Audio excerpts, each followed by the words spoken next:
اللہ کے نبی نے ارشاد فرمایا کہ فتنے اس طرح آئیں گے اور اس تیزی سے آئیں گے، عودن یعنی بالکل ایک کے پاس ایک جڑے ہوئے حصہ ہوتے نا، پھر مثال دی جیسے چٹائی نہیں ہوتی، چٹائی اس کے تنکے جڑے ہوتے ہیں آپس کے اندر، اس قدر جڑے ہوں گے، بہت گیپ ہی نہیں ہوگا ان فتنوں کا، اتنے زبردست فتنے ہوں گے۔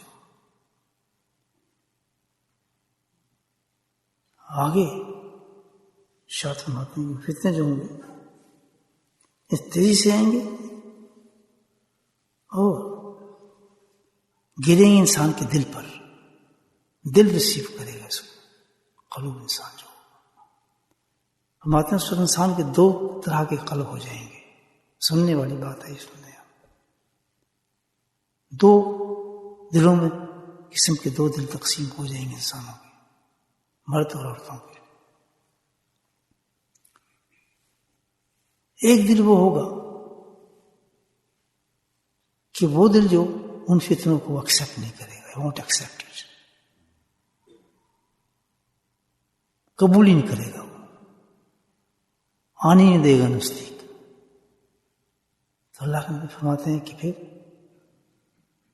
اللہ سبحانہ تعالیٰ اس پہ ایک سفید داغ لگا دے گا، سبحان اللہ، اس قلب پر، اور وہ داغ جو ہوگا موتی کی طرح، سنگ مرمر کا لفظ ہے حدیث میں، سنگ مرمر کی طرح چمکدار ہوگا، روشن دار ہوگا انسان کو، اسے ریسیو نہیں کیا ان فتنوں کو۔ اور قیامت تک، کیا خوبصورت گارنٹی دی ہے، قیامت تک کوئی فتنہ اس پہ اثر ہی نہیں کرے گا اس دل کے اوپر۔ اور ایک دل ایسا ہوگا جیسے ہی فتنے آئیں گے اس فتنے کو جذب کر لے گا، ریسیو کر لے گا، طاقت ہوگی اس میں، تو گند کے لینے کی، جیسے گند پکڑ لیتا نا، تو اللہ کے نبی فرماتے ہیں اس پہ کالا دھبا پڑ جائے گا زبردست، خاکستر قسم کا، اور اس کی حیت، اس کی ایسی کیفیت ہی ہو جائے گی کہ جیسے کالا لوٹا ہوتا ہے الٹا، اور اس میں کوئی صلاحیت باقی نہیں ہوگی کہ کسی قسم کی بھی وہ بلائی کو قبول کرے یا بلائی کی بات کو سنے، باجز اس کے کہ ہر برائی اور بڑائی اس کی خواہشات پر مبنی ہوگی۔ نہیں سمجھے بات؟ یعنی جو اس کا نفس کہے گا وہ اس کو کہے گا یہ صحیح ہے، یعنی اس کا سٹینڈرڈ وہ نہیں ہوگا، نہ قرآن نہ حدیث نہ کچھ نہیں ہوگا، بلکہ کیا ہوگا وہ اپنے نفس کی خواہشات پر چلے گا، نہیں یار سود تو جائز ہے، کس نے کہا چھوڑو یار، داڑھی رکھنا کہاں ضروری ہے یار، رکھ لیں گے، اور کہتا ہے اتنا سخت کہ ہلے وہ مثبت ہو جائے گا، ساری دنیا اس پہ زور لگا لے، حدیث سنایا، قرآن سنایا اس پہ، لیکن وہ دل نہیں قبول کرے گا اس کو، اس پہ نقطہ لگ چکا ہے کالا سیاہ اور لوٹا بن گیا۔ یہ نشانی بتائیے، اب یہ تجزیہ کرتے رہے نا اپنا، یہ مذاکرہ ہے نا بھائی، اس لیے تو ہم آئے نا، تجزیہ کرتے رہے، اللہ نہ کرے، اللہ نہ کرے، ہمارے پاس تو ایسا دل نہیں ہے کہ بار بار نصیحت کی جائے، اس نصیحت کو انسان قبول نہ کرے، بار بار بتایا جائے حرام ہے اس کو قبول نہ کرے، بار بار اس کو اس کے عذاب سنائے جائیں وہ کس خیر ہے، کیوں کہ خواہشات اس کا جو ہے وہ اس کی جو ہے گائیڈنس بنے گی، اپنی خواہشات کے مطابق کسی کو برا سمجھے گا اسی کو اچھا سمجھے گا، اس کے لینا دینا کسی سے نہیں ہوگا وہ جس طرح مسلمان پکا یہ وہ سب باقی ڈرامے، دین اس کا اپنا ہو، جہاں دیکھے گا وہ جھک جائے گا، اسے قبول کر لے گا۔ تو یہ کیا بتایا اللہ کے نبی نے ہمیں بتائیے، وارننگ دی ہے، نہیں سمجھے بات؟ مکان تباہ ہو جائے، یہ تباہ ہو جائے، وہ یہ فتنہ نہیں ہوا، یہ تو حادثات زندگی، یہ تو اپس اینڈ ڈاؤنز ہے۔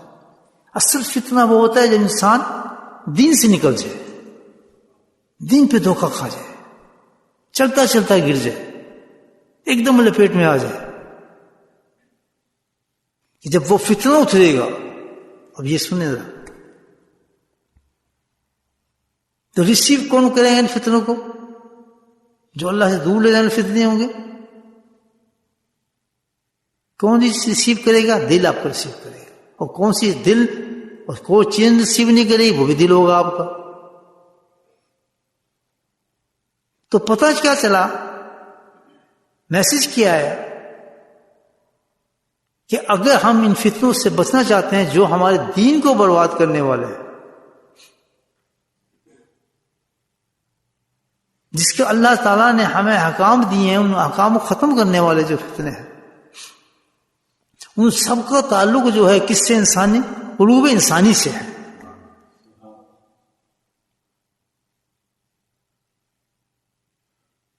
گویا اگر انسان کو ان فتنوں سے بچنا چاہتا ہے تو اس کا طریقہ ایک ہی ہے، دل کی حفاظت کرو.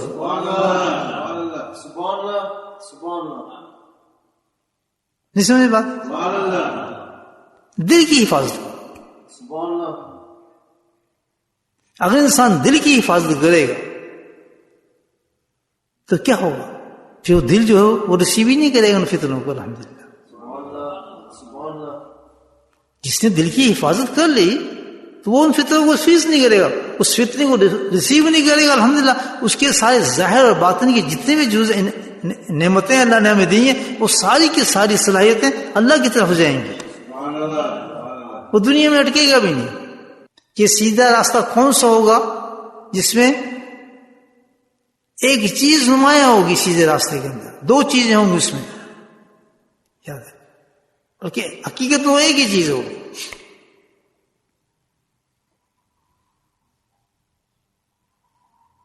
اس کو سیدھا راستہ کہا جائے گا.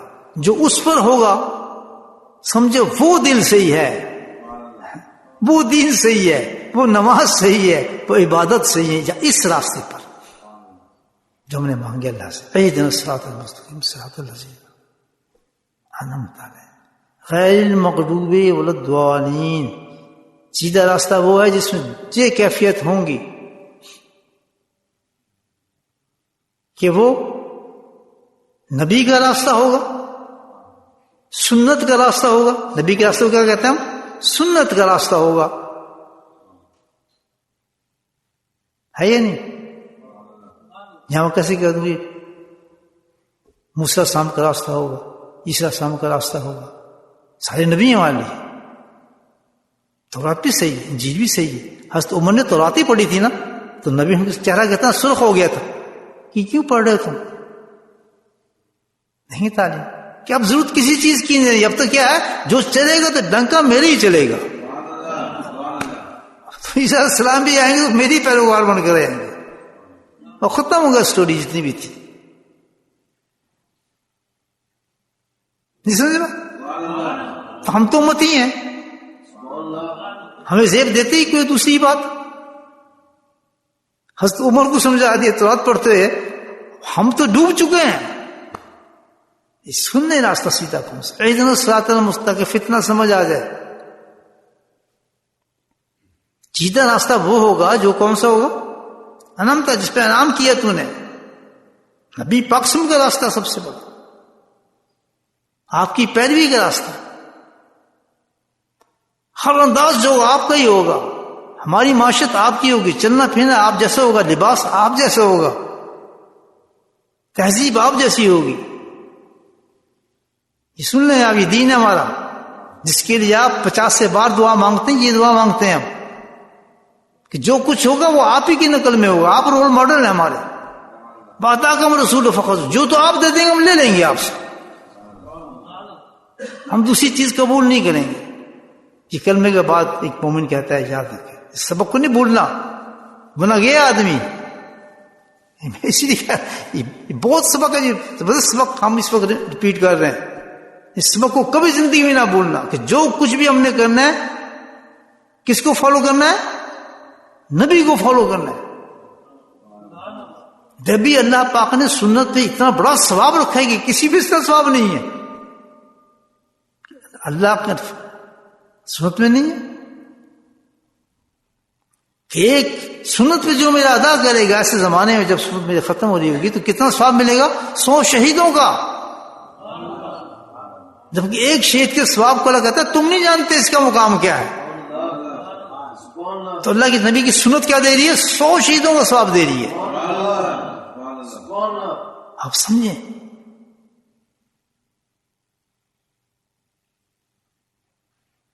اسی چیز کی اتنی بڑی اہمیت سمجھیں آپ، کتنی بڑی، کیونکہ دین ہے ہی ہمارا سارا اس پر. تو فرمایا سیدھا راستہ، یہ سنت کا راستہ. اور دوسری شرط بھی لگی اس ساتھ تاکہ اور کلیئر ہو جائے بات.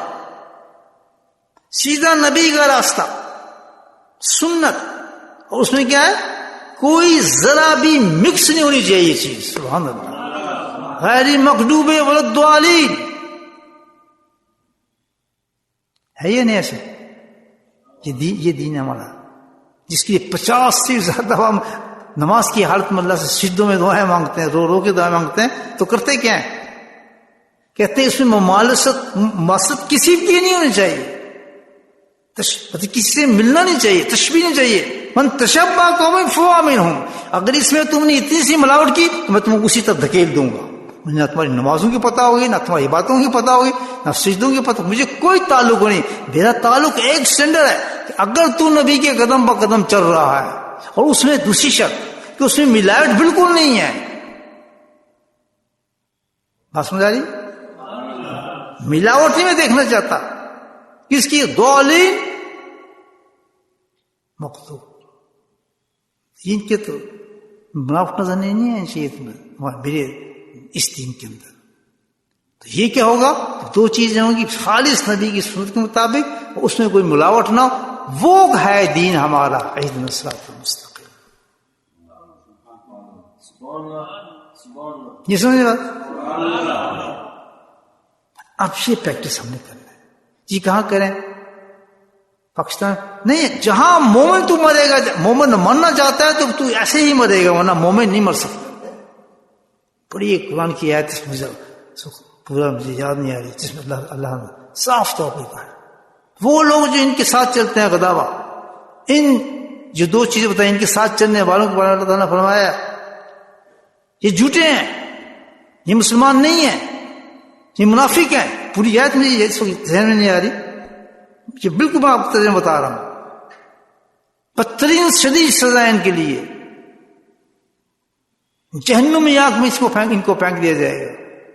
اور صاف کہیے وہ لوگ ہیں جو ان کے ساتھ دوستی و جاری رکھتے ہیں، جو ان کے پسند کرتے ہیں، دل میں ان کے لیے رغبت رکھتے ہیں، دل میں ان کے لیے احترام رکھتے ہیں، دل میں ان کے ساتھ محبت بڑھاتے ہیں، دوستی رکھتے ہیں، رشتہ داری بنا رہے ہیں، جانتے بھی ہیں کہ مواصلت ہے، متشبہ ہے، تشبیہ ہے.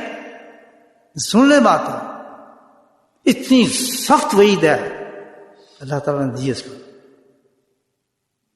کہ آدمی تنگ ہو جاتا ہے. منافق ہیں، جھوٹے ہیں. یہ شخص ہو کیسے سکتا ہے کہ میرے نبی کے ساتھ کسی چیز کو ملا دیا جائے؟ کیسی ملاوٹ؟ آپ سمجھ رہی بات؟ دین سمجھ آ رہا ہے؟ فتنہ سمجھ آ گیا؟ آپ سمجھے فتنہ کیا ہے؟ یہ ہے فتنہ. اول تو بات یہ ہے کہ دوستی اور دشمنی کا تعلق نہیں ہے اس سے. ہمارا ہم یہ لباس یہ کچھ پہنتے ہیں، ہم دشمنی تھوڑی کر رہے ہیں کسی سے. ہم نے ایک دین لیا، اس دین میں والی شرط رکھی گئی ہے کہ تم کامیاب ہونا چاہتے تو تمہیں یہ کرنا پڑے گا، اور وانٹ ٹو بی سکسیسفل. تو ہم یہ کام کر رہے ہیں، ہم کسی تھوڑی مقابلہ کر رہے ہیں، کوئی جھگڑا کر رہے ہیں، لڑائی کر رہے ہیں. کوئی مقابلہ تو نہیں، کوئی جیسے بھی کرے جو پہنے. ہم تو اپنے لیے کر رہے ہیں کہ ہمارے لیے شرط رکھ دی گئی ہے کہ تمہیں اپنے نبی کی فالو کرنا پڑے گا تب تم کامیاب ہوگے. تو ہم تو اس لیے کر رہے ہیں بھائی، ہمیں اس کی اجازت دی جائے. وہ کہتے ہیں ٹھیک ہے کرو، کچھ کوئی جھگڑے کی بات ہے؟ ہم کیوں نہیں کسی کو برا کہیں کہ آپ برے لگتے ہیں فلاں؟ ہمیں کیا ضرورت ہے؟ بڑے اچھے لگتے ہیں، آپ جیسے بھی کریں، آپ جو کرتے ہیں، ننگے پھیرے ہیں، اوپر پڑے، وہ آپ کی تعریف کریں، ہمیں کوئی جھگڑا نہیں ہے آپ سے. ہم تو جھگڑا اس سے ہے کہ جو کہتا بھی ہے میں آمن رسول اللہ رسول کو مانتا ہوں پھر بکواس کرتا ہے. اپنوں سے جھگڑا ہے, غیروں سے ہمیں کوئی تعلق نہیں ہے. ہمیں کیا تعلق اس سے؟ میری بات سمجھ آ رہی ہے آپ کو؟ ہاں, ہوئی کرسائز دم. ہم ان کی تہذیب پہ کیوں کرسائز کریں, ہم ان کو کیوں برا کہیں؟ ہمیں کوئی ضرورت نہیں ان سے. ہم اپنے کام پہ لگے ہیں. ہمیں تو چاہیے, ہمیں آخرت چاہیے اپنی, اور آخرت کے لیے ہمارا مذہب میں نے اختیار کی ہے, خود اختیار کی ہے. سارے مذہبوں کو دیکھا, مسجد الاسلام خوب پسند آیا, ہمیں بڑا پیارا لگا. میں نے کلمہ پڑھ لیا, مسلمان ہو گیا. مسلمان جب ہو گیا تو انہوں نے مجھے بتایا جب آپ مسلمان ہو گئے تو یہ قرآن پڑھے. میں نے قرآن پڑھا تو اس میں یہ آ گیا, اہدنا الصراط المستقیم صراط الذین. یہ میں نے آیت پڑھ لی, میں عمل کر رہا ہوں. میں کسی کو برا تھوڑی کر رہا ہوں, کسی لڑ تھوڑی رہا ہوں, کسی جھگڑا تھوڑی کر رہا ہوں, میرے کوئی تعلق نہیں. آپ کو اپنی تہذیب مبارک, آپ کو اپنا رنگ مبارک, آپ کو اپنا لباس مبارک, جو چاہے آپ کریں الحمدللہ. ہمیں کچھ نہیں, ہمیں کوئی اعتراض نہیں. ہمیں تو اپنے, ہم نے ایکسیپٹ جب اسلام کیا تو ہم اسلام بھی چل رہے ہیں نا. تو اب یہ کہ سب تک ہم اسلام کے ایکسیپٹ کر کے ہم کام دوسرے کریں, یہ تو پھر اور معاملہ ہمارا خراب ہو رہا ہے نا بھائی. کیا کہتے ہیں؟ بس کرو ربی کا, اللہ کا نام کا ذکر کرو. فی نفسی, کہاں پہ کرو؟ دل کے اندر کرو. اب علاج بتا اللہ تعالیٰ کہ اپنے دل کو آپ فکر نہ کریں. ایسے حالات میں پھنس گئے ہیں تو اپنے دل کو مضبوط کریں, بہترین بنائیں. کیسے؟ کہ اللہ کا ذکر کریں.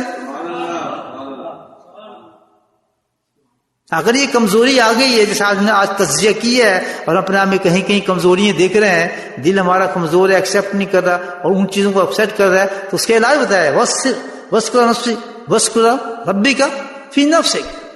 اللہ کا ذکر کر اپنے دل کے اندر. کیا نا قرآن تضرع و خفیہ. کیا پیار. اب یہ دیکھ پورا نقشبندی ذکر بتا رہے ہیں اللہ کے نبی, اللہ تعالیٰ کہ جی کیوں کرتے ذکر, کہ اللہ تعالیٰ ذکر بتا رہے ہیں, کوئی مولوی نہیں بتا رہا, کوئی مفتی نہیں بتا رہا. کون بتا رہے ہیں؟ خود اللہ تعالیٰ. نقشبندی ہوا صحیح بات نہیں. نقشبندی دیکھیں, وَذْكُرْ رَبِّكَ فِي نَفْسِكَ. نقشبندی کیا کرتا ہے؟ دل میں اللہ کو یاد کرتا ہے. کیسے کیا کرتا ہے؟ تضرع و خفیہ. لیکن یاد کر کہتا ہے کہ ذکر جب میرا کرنا تو ایسے کرنا ہے, تو انہیں تضرع بے انتہا عاجزی ہو, گریا ہو, رغبت ہو, شوق ہو اور گرا ہوا ہو, بالکل ایسا ہو کہ ذوالجلال کے سامنے تو کھڑا اس کا نام لے رہا ہے, یعنی خوش آمدی ہو. یہ ہے کہ تضرع خفیہ اس کو کہتے ہیں. خود ہی بتایا اللہ تعالیٰ نے. اور پھر کیا ہے کہ روزانہ میں تمہیں وقت بتاتا ہوں اس قسم کا ذکر کریں گے, صبح بھی شام بھی. سبحان اللہ. یہی کرتے ہیں, ہم کرتے ہیں نا, اللہ بتا رہے ہیں نا. بولا تکن من الغافلین, کہ چھوڑنا نہ اس کو, اس میں غفلت اختیار نہ کرنے کو. ساری تیری بلائی اس ذکر کے اندر رکھ دی ہے میں نے. بتائیں بولا تکن من الغافلین. یہی نے بھی قرآن بتایا کہ یہ جو طریقہ میں تو ذکر کا بتا رہا ہوں, اس کو جاری رکھنا ہے اور صبح شام کرنا ہے, اور چھوڑنا نہیں ہے اس کو, غفلت اختیار نہ کرنا. کیوں کہ سارا جو طریقہ رکھا ہے, جو بتایا ہے میں نے فتنوں سے بچنے کا, یہی طریقہ ہے تو فتنوں سے بچ جائے. تیرا ایمان ڈسٹرب نہیں ہو, تو بے ایمان ہو کر نہیں مرے, تیرے اندر وہ نقلیں نہیں آئیں گی ان کی, تیرا دین خالص ہوگا, چلتا پھرتا مسلمان ہوگا, تو فرشتے تیرے ساتھ چلتے رہیں گے. تو بھائی طریقہ آ گیا. اب اتنی بڑی فتنے سے بچنے کے لیے اللہ تعالیٰ نے کتنی بہترین بات کی, تو اس کا نتیجہ اب کیا نکالیں ہم؟ اب رزلٹ ہے ساری گفتگو کا کہ بھائی ہم فتنوں میں پھنسے ہیں, اللہ کے حضور سچی نیت کریں کہ اللہ تعالیٰ ہم اس فتنوں سے بچنا چاہتے ہیں. ہم میں ہمت بہت کمزور ہے, جہاں جہاں پھنسے ہیں آپ کے سامنے ہوگا سب کچھ, میرے سامنے بھی ہے. اللہ کے سامنے پیش نہیں. کیوں کل منافق والی موت مریں گے, کافروں والی موت مرنے سے بہتر ہے آج اللہ کے سامنے کھڑو ہو جائے آدمی اور اپنے آپ کو ٹٹول لے. کیا کہ ایمان اور زندگی ایسی ہو جائے کہ نماز کبھی بھی ہماری جماعت کے بغیر ختم نہ ہو. اور کب جب اللہ کسی چیز کا حکم دیتے ہیں نا, وہ سوال ہی پیدا نہیں ہوتا کہ مشکل ہو اس چیز.